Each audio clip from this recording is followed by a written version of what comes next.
जाने भाई है। मत पूछो कि शिव बाबा से क्या क्या हमने पाया है।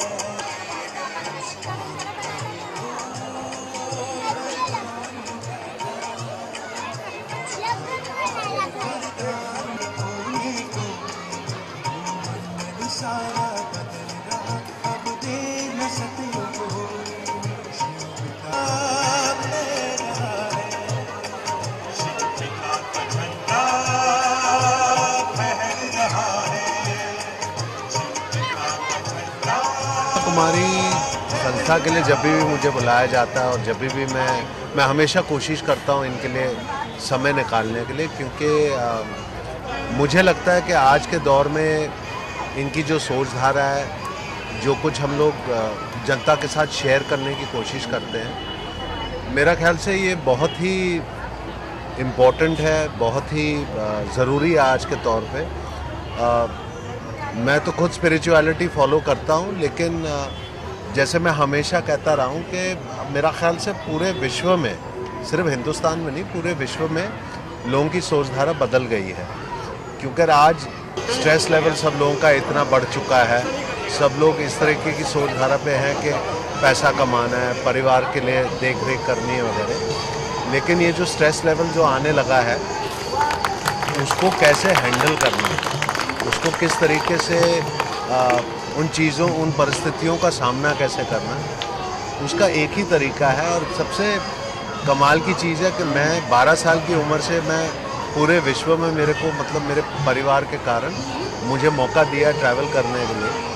लेकिन जो हमारी संस्कृति है, जो हमारी सोचधारा है, जो हमारे किताबों में लिखी ज्ञान है, वो ज्ञान हमारे घर में है, लेकिन हमारी जनता जो है उस ज्ञान को प्राप्त नहीं करते, उसको फॉलो नहीं करते। ये होती है ना वो घर की मुर्गी दाल बराबर वाली बात, लिटरली उस चीज़ को हम लोग दिमाग में रखते हैं। तो हमारी सोचधारा मेरे ऊपर कभी ठोसी नहीं गई। मुझे बड़े खुलेआम से, मुझे एक भाई के तौर से मुझे स्वीकार किया गया।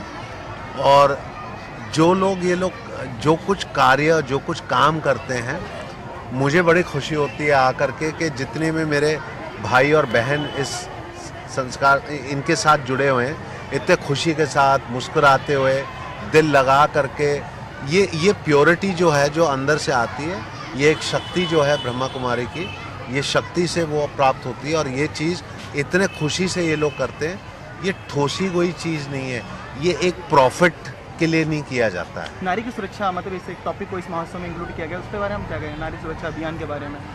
सबसे पहले तो हमें वापस याद करना चाहिए कि ये चीज़ें हमारी किताबों में, हमारी संस्कृति में लिखी गई है। हमें अपने अंदर की सोचधारा वापस बदलनी चाहिए, हमें याद करना चाहिए। हम तो क्या, वेस्टर्न वर्ल्ड में ये चीज़ें होती हैं, हमको समझ में आती है। हमारे हिंदुस्तान में ये चीज़ें होती हैं, मुझे तो शौक होता है, मुझे डर लगता है। क्योंकि हमारे तो किताबों में, हम तो जब बच्चे हुए थे तो हमको पैदा होते हुए हमको सिखाया जाता है कि औरत आदि शक्ति होती है, उसके बारे में हमारे सोचधारा ऐसी होनी चाहिए।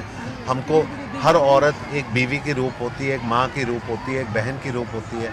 तो ये सोचधारा के, ये सारा अत्याचार जो हम लोग करते हैं, ये अंदर से हमारी सोचधारा बदलनी चाहिए। दिल्ली गैंगरेप के बाद इस टॉपिक को बहुत ज़्यादा उछाला जा रहा है, मतलब इस टॉपिक को ज़्यादा लिया जा रहा है हर एक संस्था, हर एक चीज़ों में, तो इस पर क्या कहेंगे? ये दुर्भाग्य की बात है कि जो कुछ दिल्ली में हुआ, लेकिन दिल्ली, मैं जहाँ तक मानता हूँ, वो सब वेकअप कॉल, ऐसा नहीं है।